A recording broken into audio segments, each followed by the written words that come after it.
आदरणीय निर्णायक और मेरे प्रिय साथियों, आप सभी को मेरा सादर प्रणाम। मैं उबैदा रब्बानी इस महत्वपूर्ण विषय के समर्थन में खड़ा हूँ कि नाबालिग की आपराधिक आयु में संशोधन समय की मांग है। और महोदय, भारत के संविधान की खूबसूरती यह है कि भारत का संविधान भारतीय नागरिकों की हर मोड़ पर हर समस्या का समाधान न्यायपूर्वक रखता है, चाहे उसमें संशोधन ही क्यों न करना पड़े, चाहे कोई नया कानून ही क्यों न बनाना पड़े।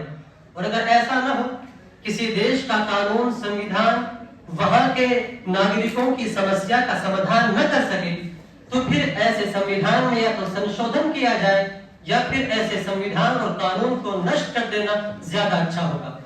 और ये सब जानते हैं कि भारत के संविधान में समय और आवश्यकता के अनुसार संशोधन होते रहे हैं, नए कानून आते रहे हैं, मगर क्या आज जबकि समाज बदल रहा है, तकनीक बदल रही है, बच्चों की मानसिक क्षमता बदल रही है, सोचने वाली बात यह है क्या इन बदलती गतिविधियों के साथ, इस बदलते समय के साथ हमारा कानून नाबालिग की आपराधिक आयु के संबंध में बदलकर समाज की सुरक्षा कर रहा है या नहीं? इसका साफ उत्तर है नहीं।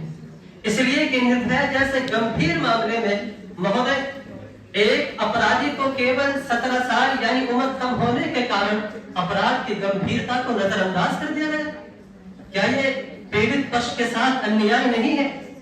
और महोदय, मेरा विपक्ष मित्र निर्भया जैसे गंभीर मामले की गंभीरता को क्यों जानेगा?